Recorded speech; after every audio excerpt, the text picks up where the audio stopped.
we know that last week ended on a bit of a cliffhanger. Our beloved starting infield was in a lot of trouble, and we don't know what happened to them, essentially.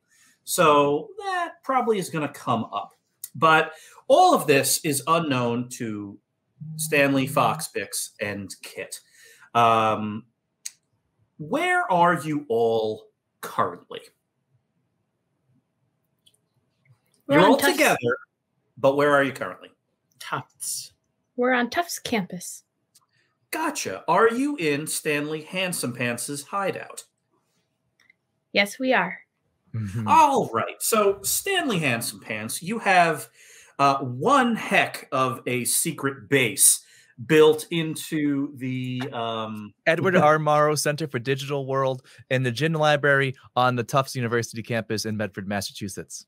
No better place for a secret hideout than you have found. So you're all in there, and why don't you, Stanley, describe what we're looking at here? Oh, sure. This is it used to be a secret drinking room for the rich and elite when they come to Tufts University to give lectures and to meet with the faculty campus. And actually, it was very important during the war, where that was a secret place where people meet as well, because this is the center for is in the Fletcher School of Law and Diplomacy, and this is actually where a lot of law and diplomacy was hashed out. So you can see rows of winding bookcases filled with all kinds of lore and knowledge, big mahogany tables, big comfy leather chairs, pictures of people who were important in like the 1940s and 50s, the lingering smell of so many smoked cigars. It's really cool, and no one knows about it except us. Yeah, it's pretty remarkable. Kit, you're kind of the newest into this group, and so it's fairly remarkable to you that Stanley has not only access to what is essentially a secret base, but it's pretty remarkable that he kind of spec'd it out as his own. It's not like he has access to something that a bunch of people do.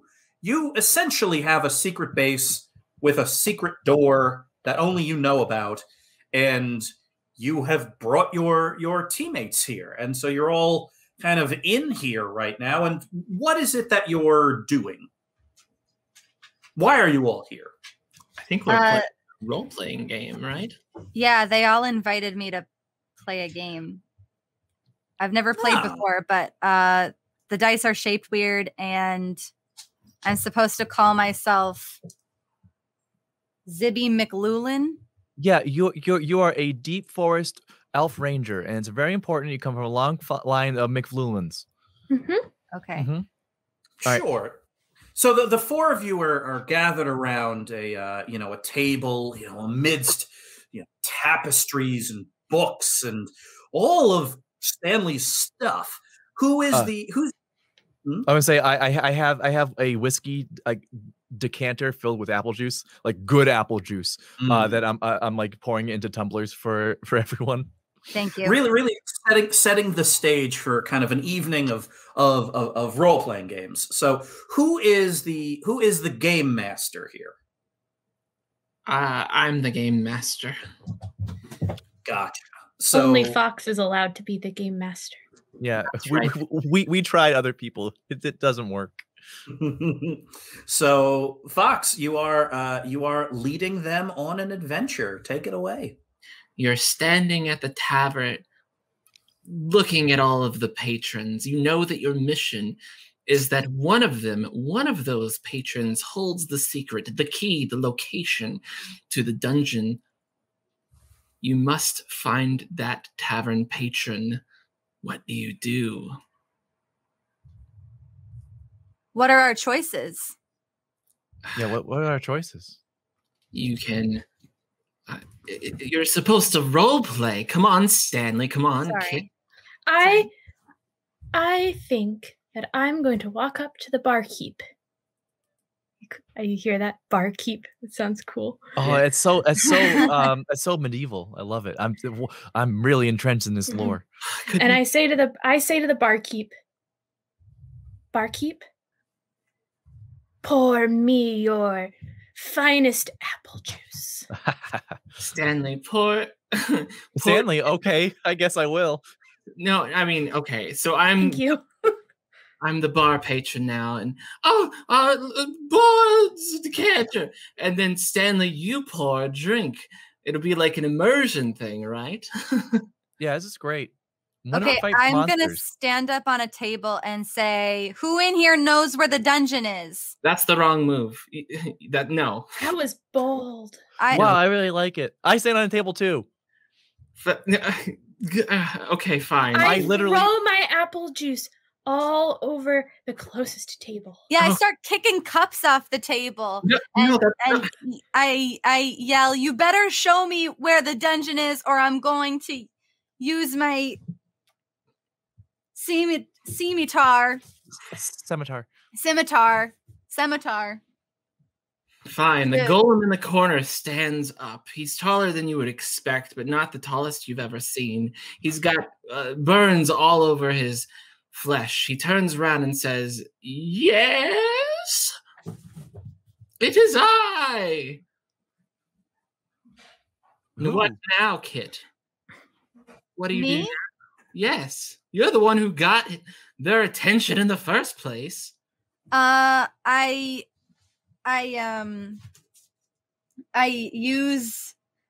use my dexterity. How do you use your dexterity? Can I see like a list of choices? Data, you look like you want to say something. Kit, use your dexterity to throw me my loot, which I left at the table. Okay, I throw Bix. I'm going to sing a song. I throw Marnie the loot. Thank you. All right, Marnie. And you said you're going to do what with that loot? I am going to sing one of my famous songs in order to convince our foe to hand over that key. Okay, well then roll a d20 plus your dexterity modifier. That's +2. Oh, wow. That's pretty high. I got a 13.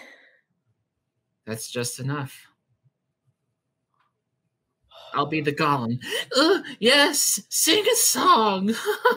Oh, this is so much fun. Oh my goodness.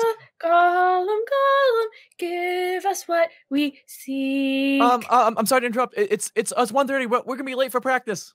Oh gosh. Oh goodness. All right. Oh goodness. Have we really been playing this for 4.5 hours? It's very immersive. We've been in this tavern. It's very hard to happen. Okay. So your adventures in the tavern are indeed cut short by Stanley's alarm, and so you all kind of quickly pack up all of your gaming stuff and get yourselves together and prepare to head to practice. It's at around this moment, as you're all kind of getting your backpacks on and getting your equipment together, that Kit, your phone rings. And by rings, I mean it doesn't ring with the normal ringtone. What is Kit's normal ringtone on her phone? My normal ringtone? It's just the ringtone that came on the phone. It goes I didn't change it. Yeah, why mess with perfection? This ring is not like that ring. It is, in point of fact, weird chanting. Like, and your phone, the second you take it out of your pocket, it projects a image onto the ceiling of the same tattoo you have on your arm. I have to use the hallway for a moment. Kit, is that your secret friend? Nope, it's not a secret anything. It's just a call from my aunt, and I have to take it in private. So nobody follow me, and I'll be right back. Okay, I follow. So yeah, Kit, you kind of work your way deeper into the labyrinthine secret base and answer the phone. And the person on the other line is someone called an archivist in the Order of the Mound, which is that secret society you belong to. What is the name of this archivist? It's someone you like, someone that after you moved here was kind of your first point of contact with the Order of the Mound. Yeah, he's cool. His name is Marcus Mooney, and he's nice, I guess. So, you answer the phone. Hello, Kit. It's Marcus, archivist Marcus. Hi, this is Kit. Have I caught you before you went to practice? Yeah, we're running a little bit late, but we're about to head to practice right now. Would it be possible for we? Yeah, I'm with some other Sunflower players. Are they trustworthy? I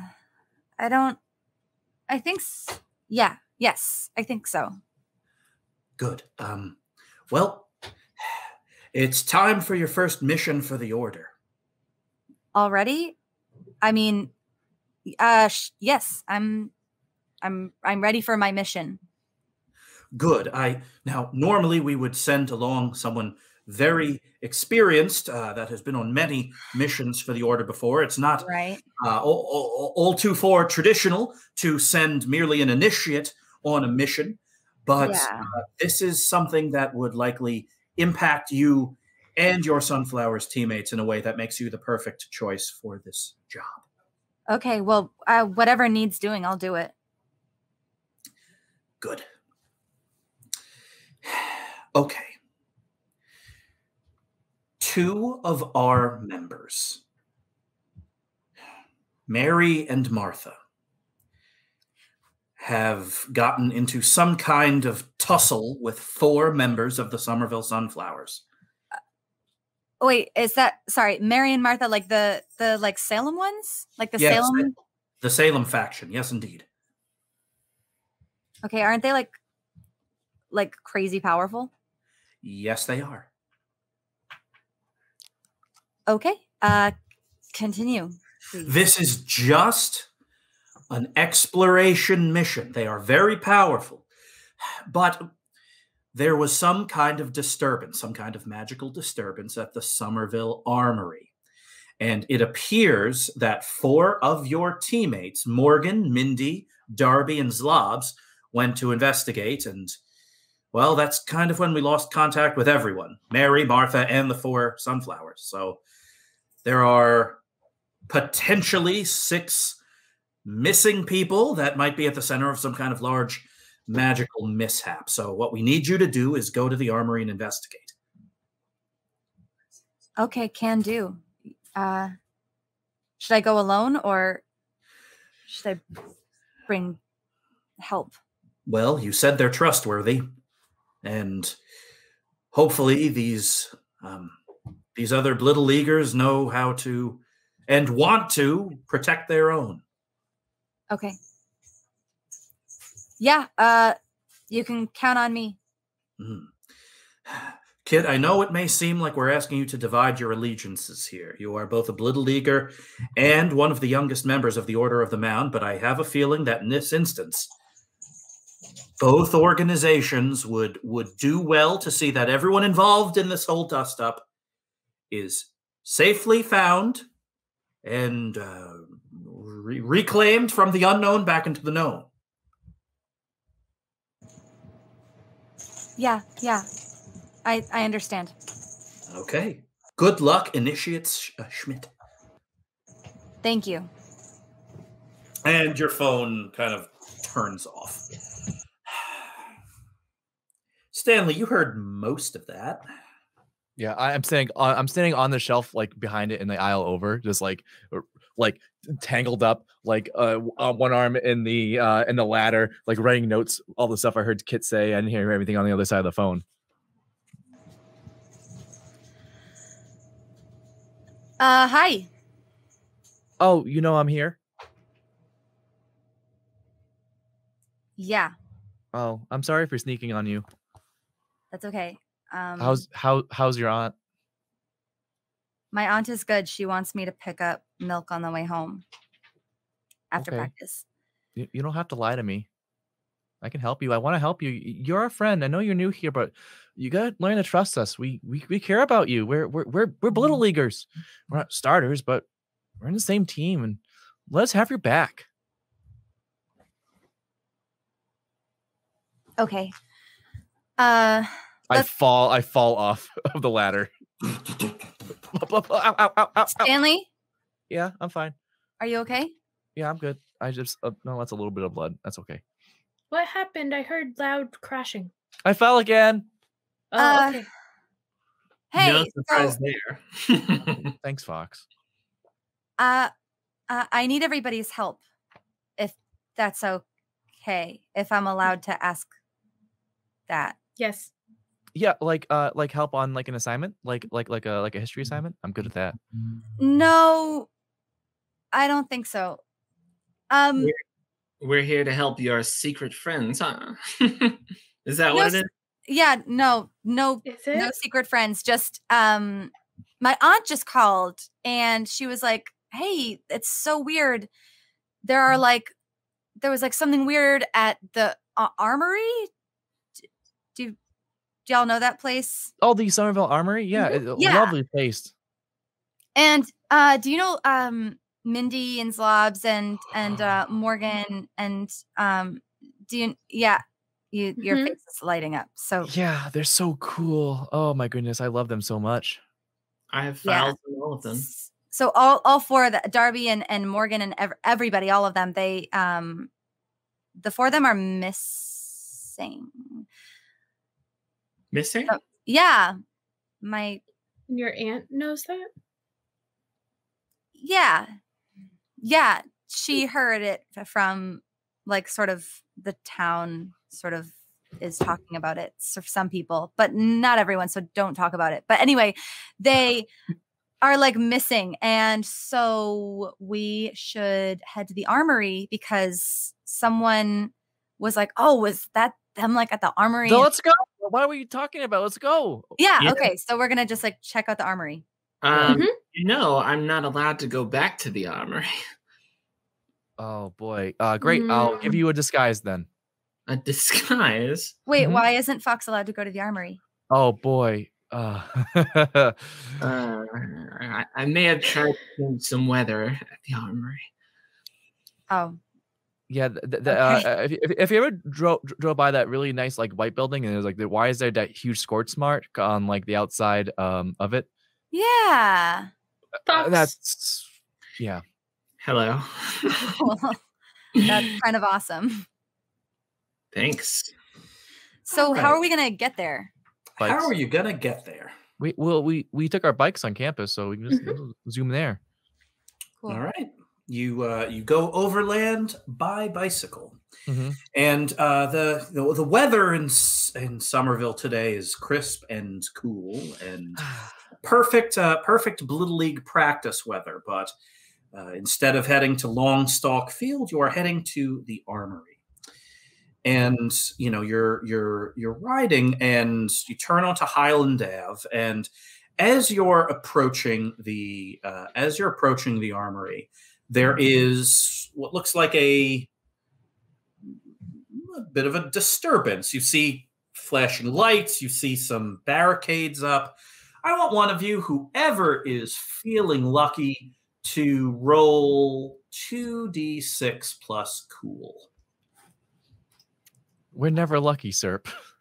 I'll do it. Alrighty, Fox.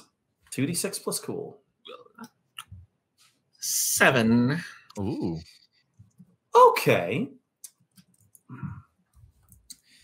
Well, the good news is it's not the police because they would not know what to do with this. The partial success news is that the barricades that have been set up and the flashing lights are from the umpires. What looks like a pair of Blittle League umpires have secured the scene. And as you're getting, and those lights in the distance weren't from cars' high beams. They were from the big head lanterns of the umpire power armor.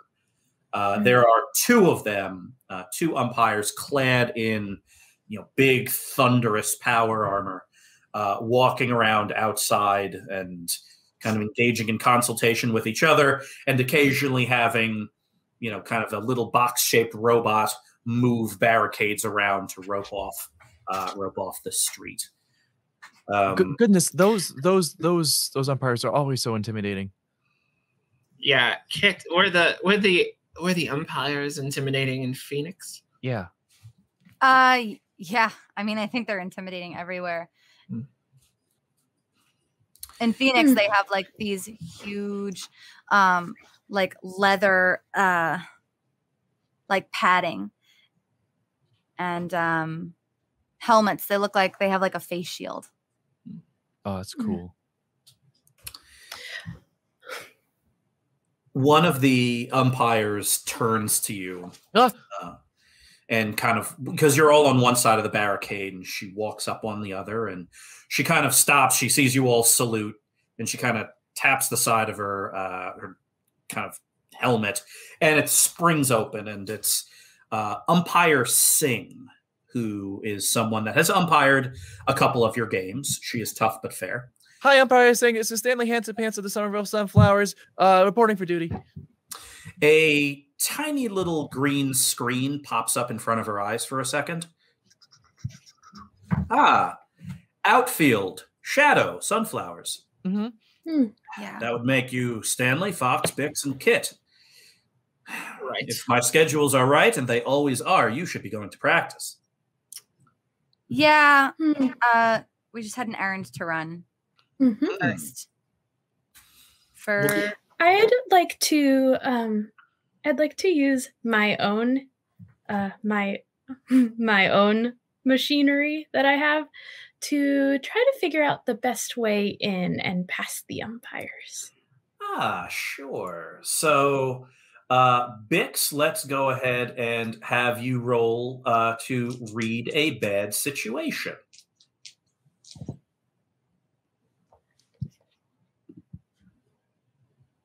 8. All right.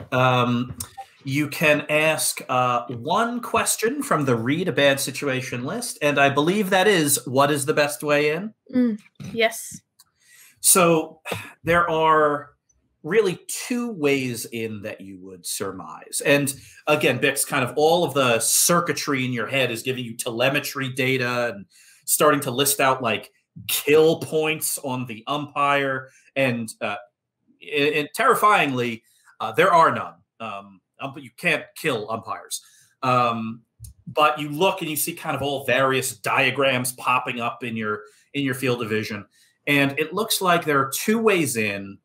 Originally, the implants in your brain recommend the roof, but then it retracts that recommendation because it looks like there's a car crashed into the roof, and so it recommends a rear entrance because the front entrance has been cordoned off by the umpire. But it looks like the back entrance has yet to be locked down. So you have to hurry, but you can make it in a back door.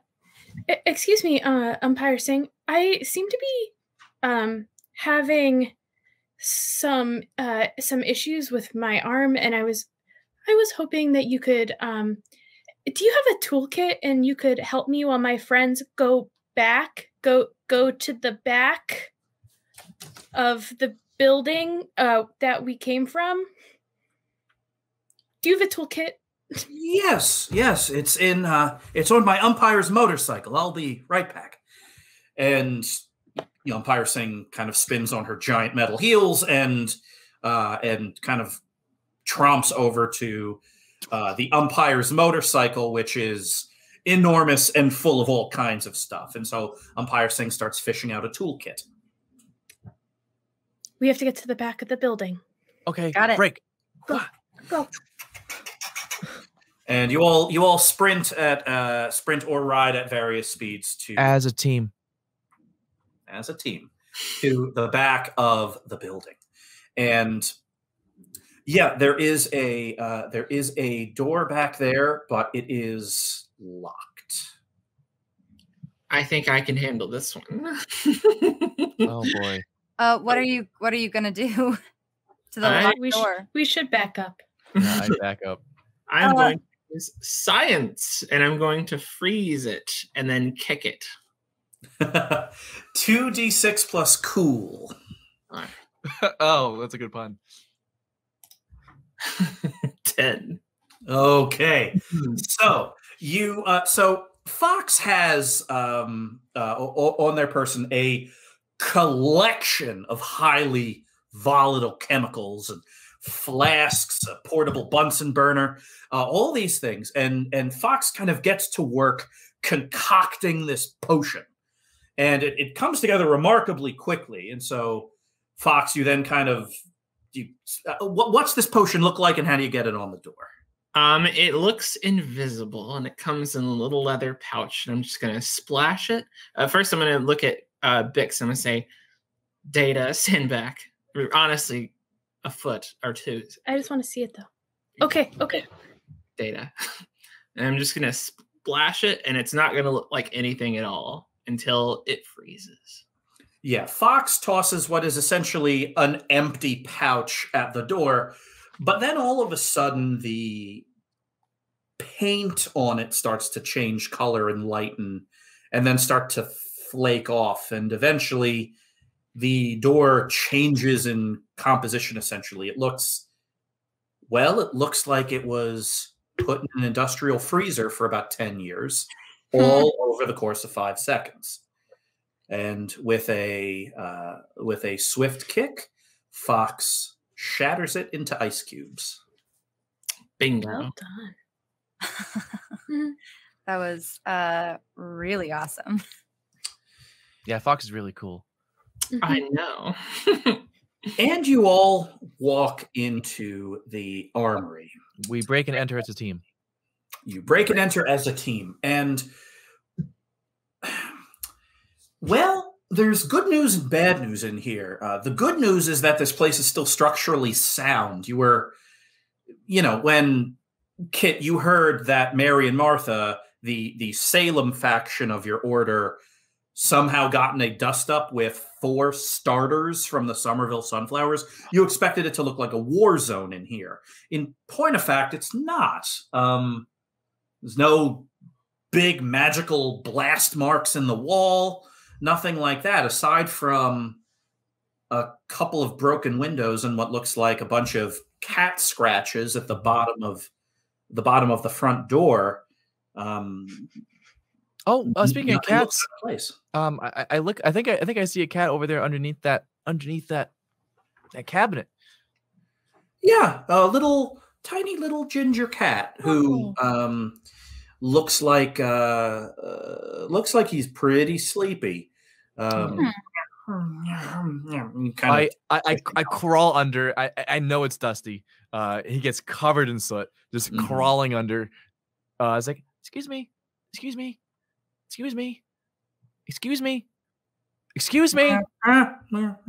you mind if I take you out and show you my friends? We have treats. Oh, okay. Here you go. I pull the cat out.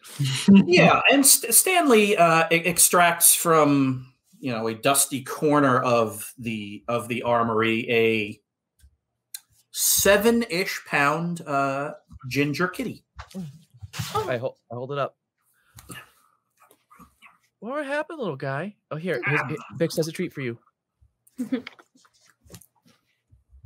You think he saw something?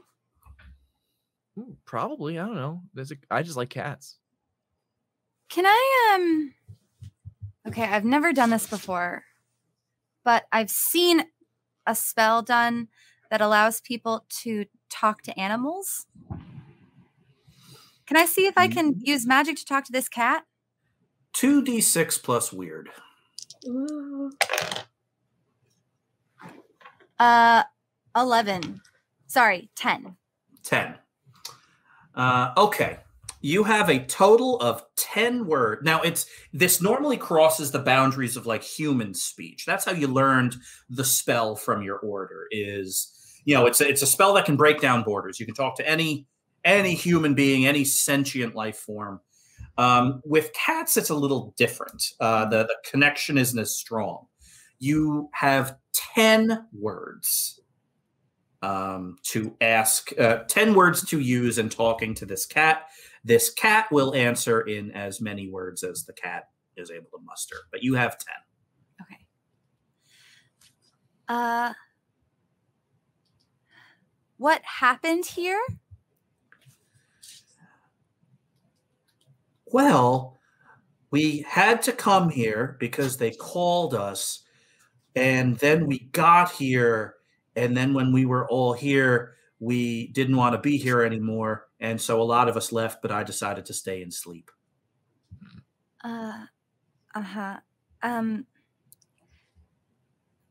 Why did you come? There was a voice in my head telling me that I had to get here, but once we got here, the voice stopped. Well, voices, there were 2 of them. Why stopped? Well, the 2 voices that were telling us to come here stopped because other humans showed up and distracted the 2 with the voices that told us to come here. Then? Big rainbow explosion? Thank you. I do believe. The rainbow explosion sounds familiar. I have something about this in file. Yes, you do.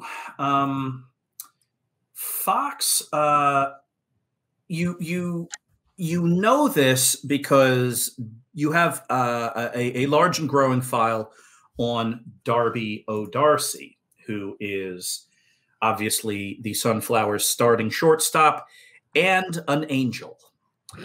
And the idea of a large rainbow explosion, you kind of extrapolate what that might be. And what that probably means is a use of an angelic transportation system called the Wingway. I think it has something to do with a wingway. The what? Oh, wingway. It's like a transportation system for angels. It's how to put this in terms you'll understand. It's like is it like a highway? Yes, Stanley. It's like that. That makes sense. This cat fell asleep in my arms. Why is it that everything keeps falling asleep in your arms, Stanley? Oh, you little fella. I don't know. Well, Kit, you're full of surprises. I never have seen anyone read the mind of an animal before. I have many questions, but we don't have any time, do we? I guess not. So this highway, it can take people anywhere? Well, I believe it takes people. I believe the angel takes those people where the angel pictures in their head, like a navigational system. But that could be anywhere. I don't have any idea where that could be. Buckstacks.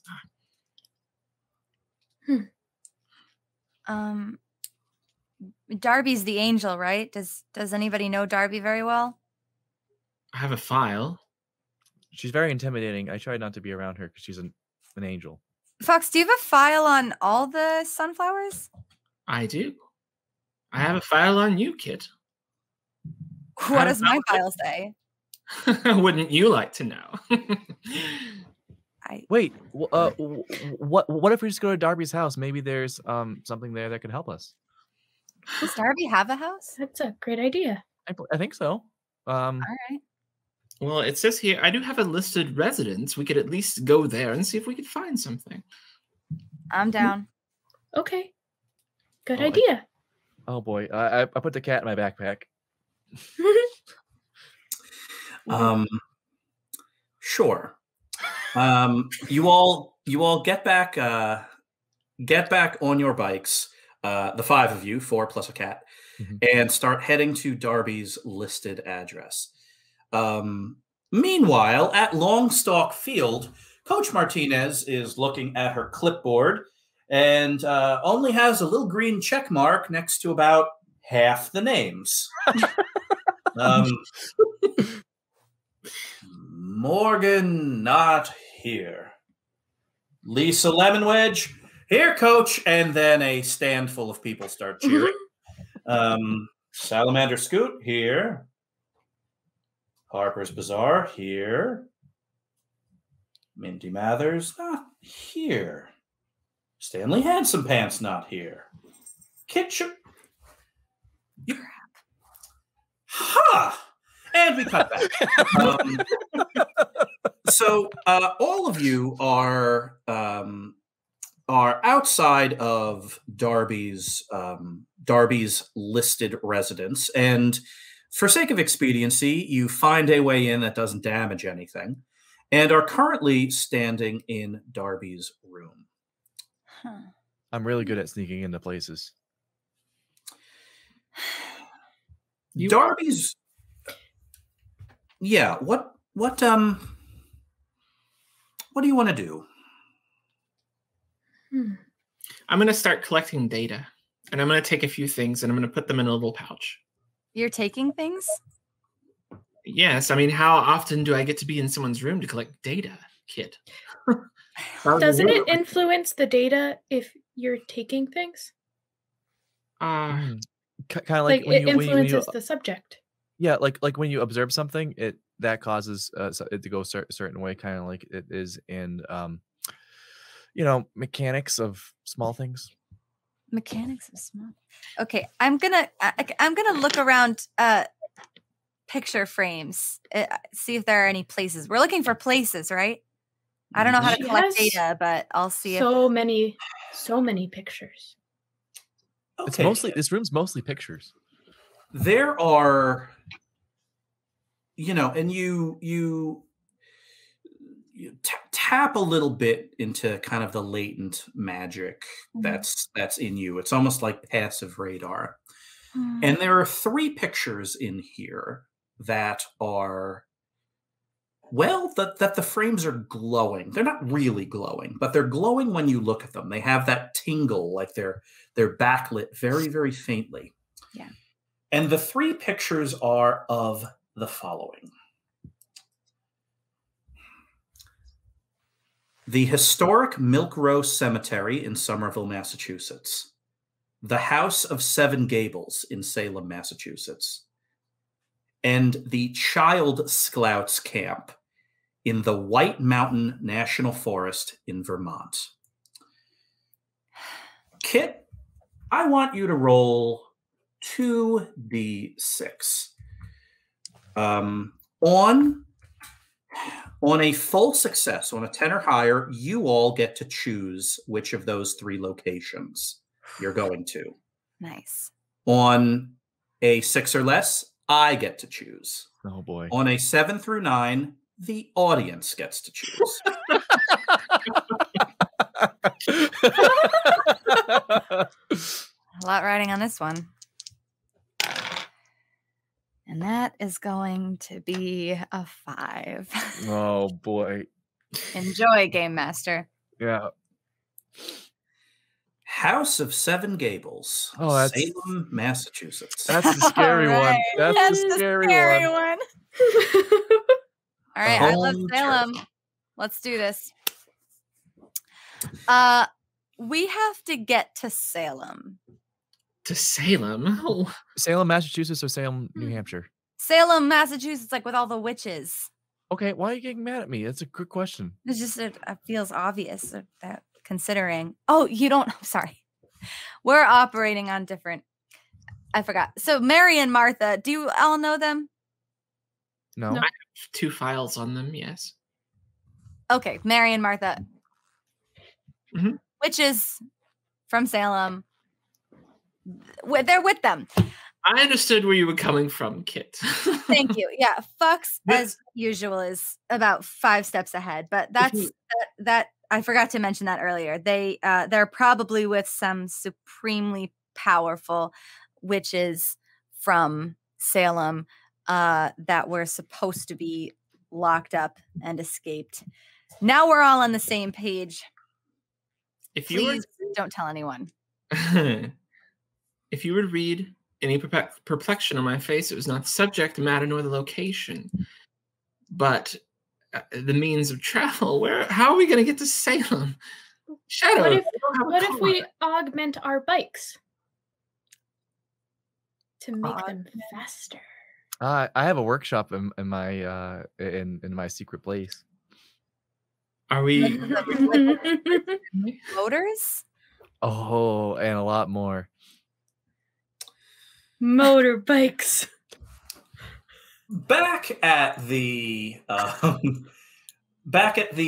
Edward R. Murrow Center for a Digital World, sometime later, 4 Blittle Leaguers roll 4 perfectly normal bicycles up to a big portrait of Edward R. Murrow. Wait till the coast is clear, swing open the portrait, put in a handprint, and then sometime later, those same 4 Blittle Leaguers emerge with jet bikes.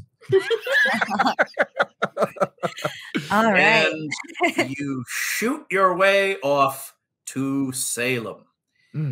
It is, of course, the evening now. Oh, that's has the sun set, or is it currently setting, or has it not yet set? Currently setting. Okay, great. This is probably the worst time to run into some very powerful witches. But there's no time to spare, so sorry, Stanley, did you have a question? Yeah, why? Why are these like night witches? These like umber witches? It's they're some of the more dangerous witches that exist. They were in a top security prison. Yes, that's true. When the sun is setting, we call that dusk. I think that's just like a normal word, but like it's a time when witches have like access to both day and night magic, because it's like a time of transition. And there are some spells that can only be done at dawn or dusk. So it's just like they have access to like their full repertoire right now. So they're umbermancers. I know this. Why are you talking down to me?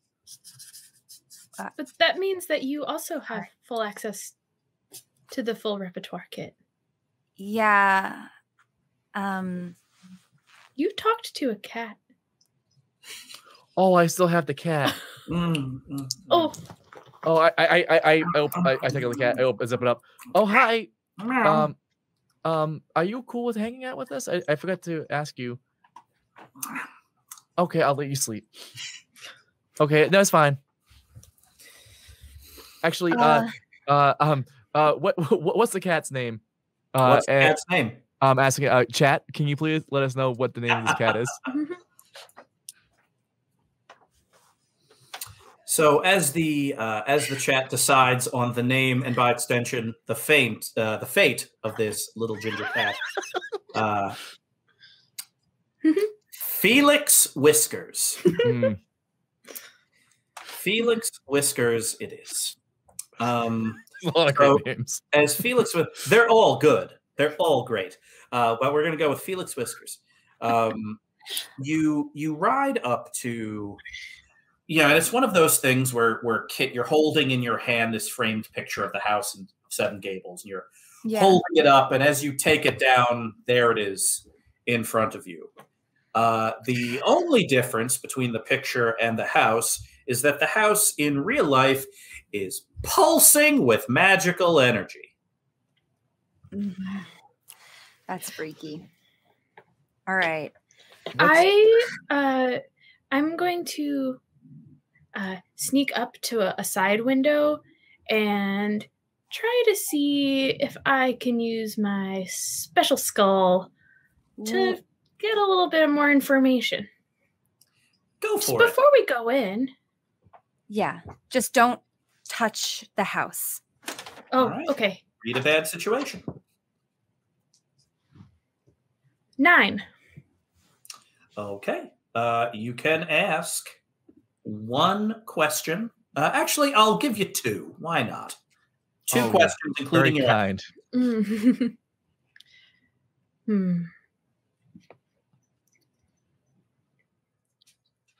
Is anyone watching us? Yes. From inside the house. They are aware of your every move. Good. What's the biggest threat? At this point, your own imaginations. Then we're in trouble. Okay. Try to be really dull. Dull? Like, don't think of scary things. Don't think Okay. of, I have locked in bland lollipops. Okay, yeah. Everybody think about bland lollipops. Just really I'm- concentrate on that. I'm gonna think of Stanley Handsomepants. Why? Why? Well, I'm gonna think of you. That's a mistake. Oh goodness, yeah, that's scary. I'm going back to lollipops. All right. How do you want to get in? Through a door? Through a window? Oh, I'm very good at... Oh, go ahead. I was going to suggest we go in through the front door. Yeah. Okay. You walk around the front, and the front door, beautiful old wood door. And as you touch the handle of the door, it's not a knob, it's an old brass handle. And as you open it, you realize that the only reason this door is opening is because it wants to open. You're willing to bet that if any 4 other people in the world tried to open this door, they couldn't. But you walk in and close the door behind you. And, you know, this house is a big, beautiful, centuries-old house. But now that you're inside, you realize that the architecture doesn't make any sense. In point of fact, you realize that the architecture is deliberately nonsensical in that there is none, in that you've all essentially walked into a sustained magical hallucination. Yeah. Lovely. The way it manifests is as such. You are all standing in a room, a rather small room. In point of fact, there are no doors anymore. It's just a space that you're in. Mm-hmm. And in the middle of the room, on the floor, is a knife. What appears to be a knife. I pick up the knife. Stanley, you're looking at the knife. What do you want to know about the knife? I want to know if this knife looks familiar and if I read about it somewhere. Sure. Give me 2d6 plus sharp. 7. This knife is not familiar to you, but you realize that it is... You realize a couple of things about it. It is... it's a little rusted. It's old. They don't make knives like this anymore. Yeah, it's rusted, a bit dirty, but still razor sharp. I accidentally cut myself on it. No. You take 1 harm. Ow! This thing is sharp. Ow! Ow! Ow! Ow! Ow! Ow! Ow! Ow! Hold on. Ow! Now I'm going to investigate a mystery of this knife. Go for it, Fox. Okay. Can I, while Fox is doing that, can I quickly just collect some of Stanley's blood? Excuse me. Do you want my blood? It might help. Okay, sure. I give you some of my blood. Thank you. That's fine. I trust you. So weird. You fill a small vial of Stanley's blood, and Fox, you get a 10, meaning you can ask 2 questions from the Investigate a Mystery list. I want to know what is being concealed. This knife is not really a knife. This knife is a test.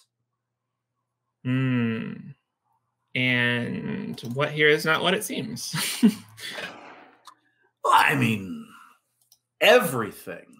But you're pretty sure this room is trying to tell you something, or the knife is, or some combination of the room and the knife is.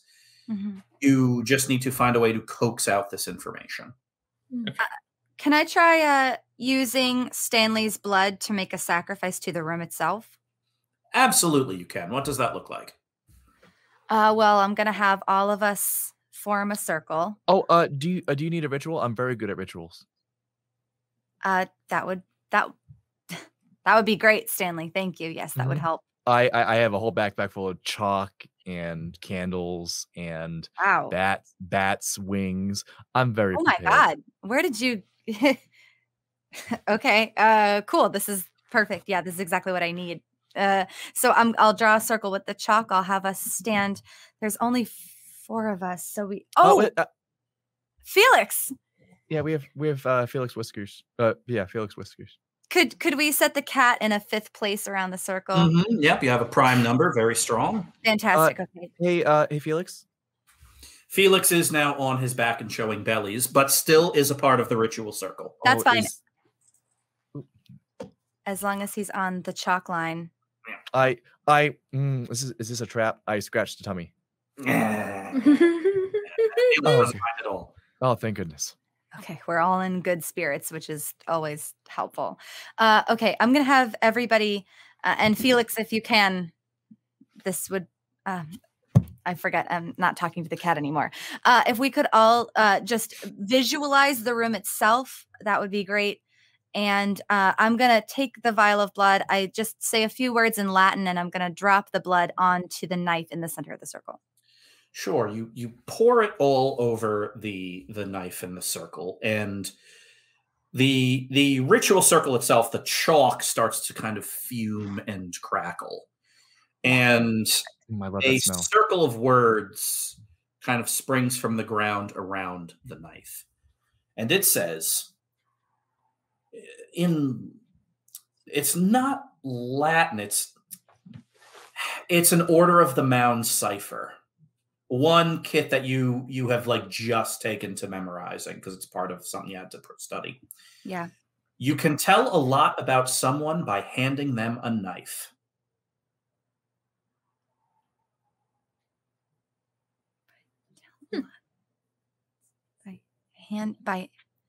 I'm sorry. Did you decipher it? I'm trying my best right now. Knife. You can tell a lot about someone by handing them a knife. Mm-hmm. Huh. And the room. And what is the room like again? It's just plain. Tell a lot about someone by hand. Yeah. Well, with the exception now of glowing letters written in a circle around the knife in the middle. Yeah. I hand Fox a knife. I'm not going to take it. Well, I learned a lot there. Bix, I hand you a knife. All right, great. Felix Whiskers, I hand you a knife. Felix kind of stirs from a full belly stretched out sleepy nap and wakes up and kind of grabs the knife and kind of holds it. Oh, it fell asleep on the knife. Oh, I think we need that knife. I think we need a new knife. This cat's sleeping on it. Stanley, do you trust me? Yeah, of course. We're friends. For real, you do? I gave you my blood. Okay. I had it available. It's not like I cut myself on purpose to give you blood, but if you really trust me, you can hand me the knife. But if you don't trust me for real, then please don't hand me the knife. I pick up the knife. I pick up the knife. Both of you at this moment are sure of one fact. Stanley, if you hand Kit that, That is to say, Stanley, in this moment, you can read Kit's mind. What? You can read Kit's. You know what she is thinking. Kit, here is what you are thinking. In this moment, as Stanley hands you the knife, you know with certainty that if you took this knife from him and stabbed him in the belly, all your problems would be solved. I know. Stanley, do you hand Kit the knife? I before going to the knife, I undo my tie, I unbutton my shirt, take off my very fashionable corded button-up sweater vest, fold it all neatly into a pile down to my chest, take off my glasses, pick up the knife, and I hand it to Kit Schmidt. What are you doing, Stanley? Stanley, what's happening? Everybody has to trust me. I trust you. I stab Stanley. Stanley, you take 3 damage, 3 harm. I'm gonna tackle Kit. I want to use my ability. It wasn't as bad as it looked. Yeah. It's a great ability. Yeah. That is a great ability. Sure. So go ahead and roll 2d6 plus sharp. Oh, baby. We got boxcars, 13. You heal 2 harm and you are stabilized. All right, I'm at total 1 harm. Still gonna tackle Kit. Yes. So all of you are now kind of in a large tussling pile. When you realize that you are no longer tussling around on this featureless floor with chalk dust everywhere, you are tussling around on a wooden floor, wide wooden planks. You, in point of fact, crash through a table.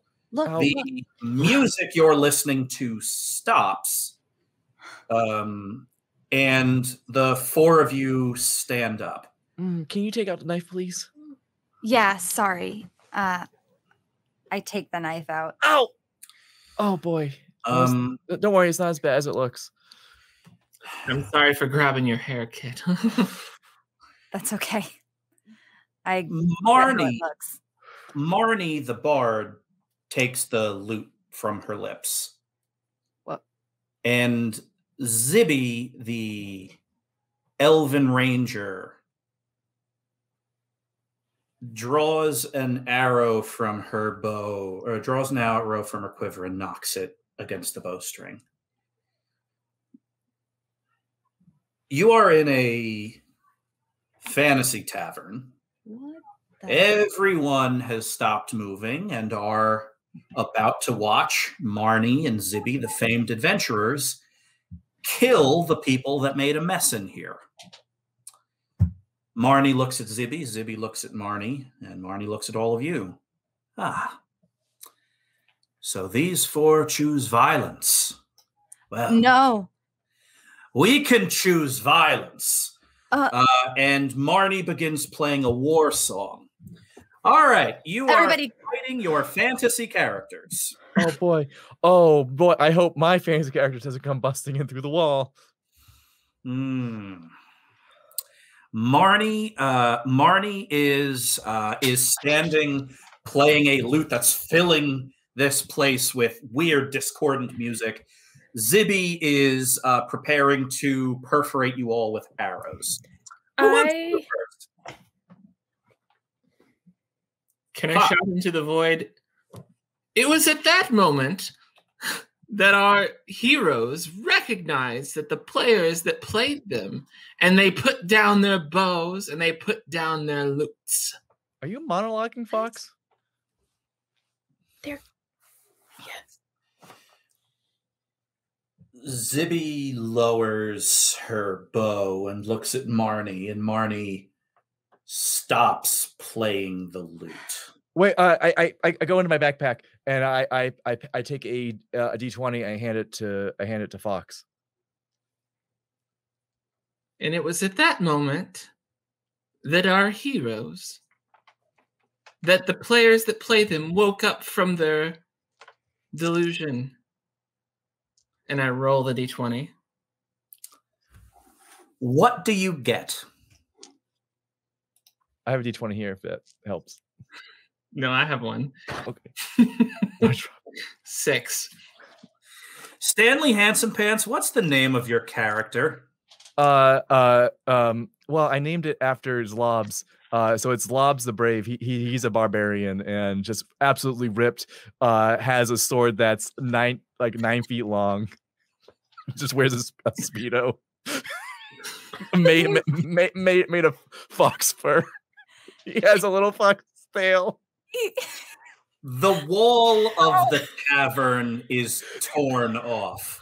No. He's wearing this glasses that Zlobs usually wears. About as broad as the wall is a bespectacled barbarian wearing a big sash that says Zlobs on it, Stanley.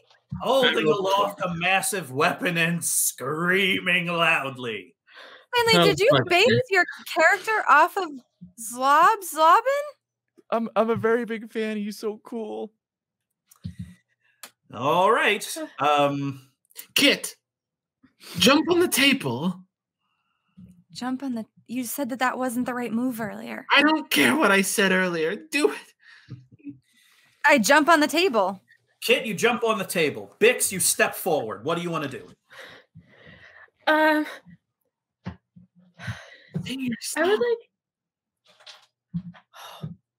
Yeah, that's a great idea, Fox. I was gonna use my multi-tool, but I like that better.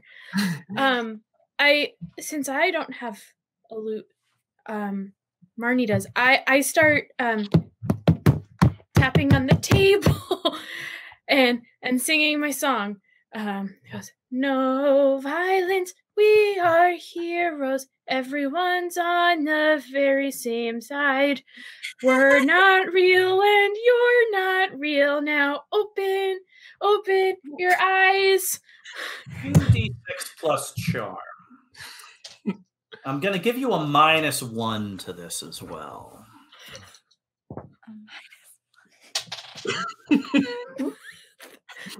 3. Damn. That's not the right song. So close. you If you didn't give us the -1 step, we would have kind gotten of banging your hands and singing. And Zlobs the Brave screams a mighty war cry and brings his a giant sword. Is it? It's a 9-foot sword. It's not sharp. It's just blunt. He brings a 9-foot sword, much like a tree trunk down, and it smashes the table apart. Bix, you go flying. You take 1 harm. Oh, goodness. All right. Screw There's this. a barbarian in here. What? He's even cooler as a barbarian. I'm sick of all this imagination stuff. I take out my fighting stick. Yeah. So you draw out your fighting stick that you have trained in. What do you want to do? Attack the barbarian. Attack the barbarian with the fighting stick.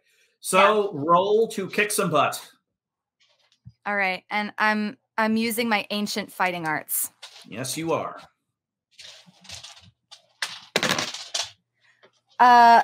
This is plus tough. This is plus tough. Thank you. 8. All right. So you are going to do, let's see, your harm with the ancient fighting stick is 2, and the giant barbarian does 2 to you. This is a wild, dazzling display of brawn versus pure skill. So actually, describe it, Kit. What does you attacking a giant barbarian look like? Well, I'm not that strong, but I am tough, so I can take a hit well, and I move quickly. So with my ancient fighting stick, I'm sort of twirling it around. I'm sliding on the floor in between the barbarian's legs to hit him from behind, but he's at least twice my size, and he has a big club of his own. And at one point, my club clashes with his stick, and he just overpowers me and takes me down on the shoulder.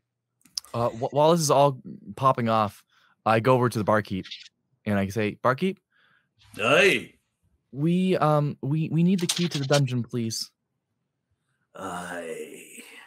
You are handed the key to the dungeon. I got the key to the dungeon. So yeah, Kit, after this wild exchange, you've kind of done damage to him. He has done damage to you. Yeah, he is enormous and still yelling and laughing. So who goes next? I'll go next. What do you want to do? I'm going to attempt to persuade the other characters to hand over their weapons. No. I'm going to persuade the other characters that we found the key and it's time to go on the mission as originally planned. All right. Give me 2d6 plus charm. All right.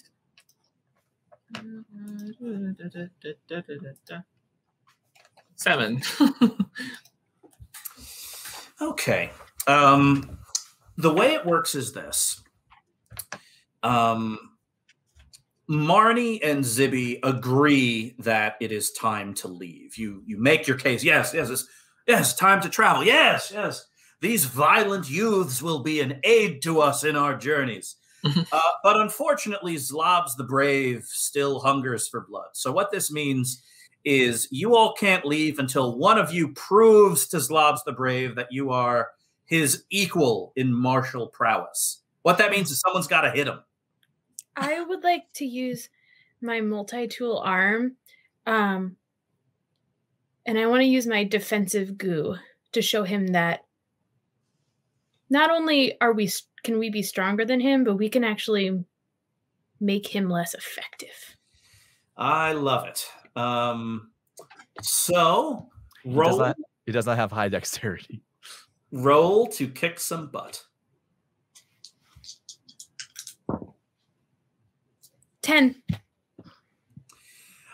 Describe how this all looks.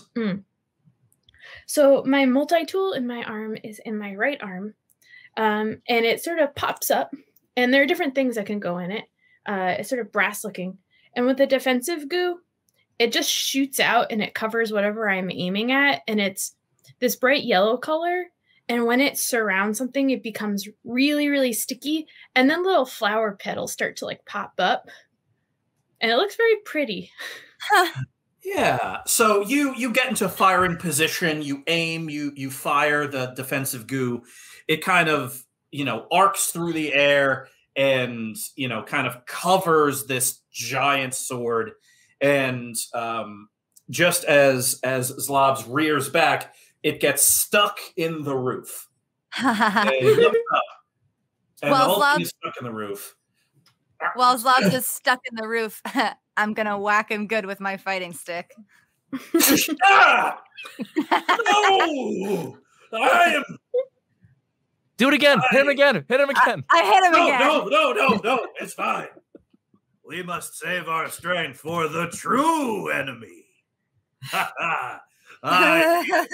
Sword.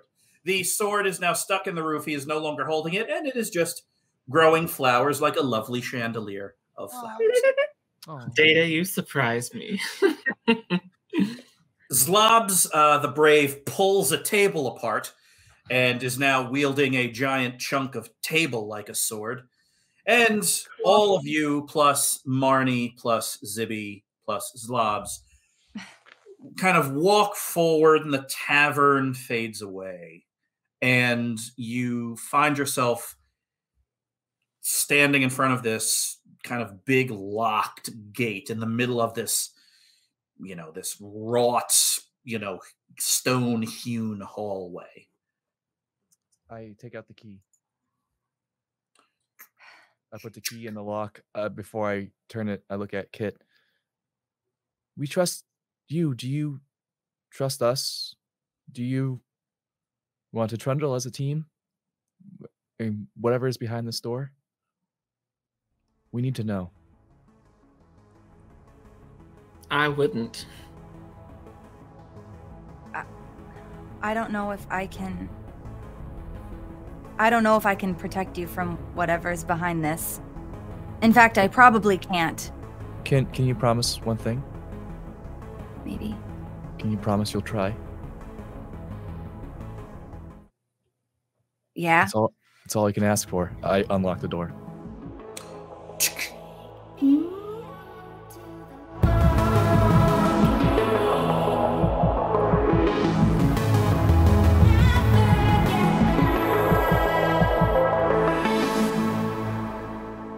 The sun has set over Longstalk Field. Coach Martinez stands in the infield, holding a flashlight, staring at her list. Mindy! Morgan! Darby! Zlobs!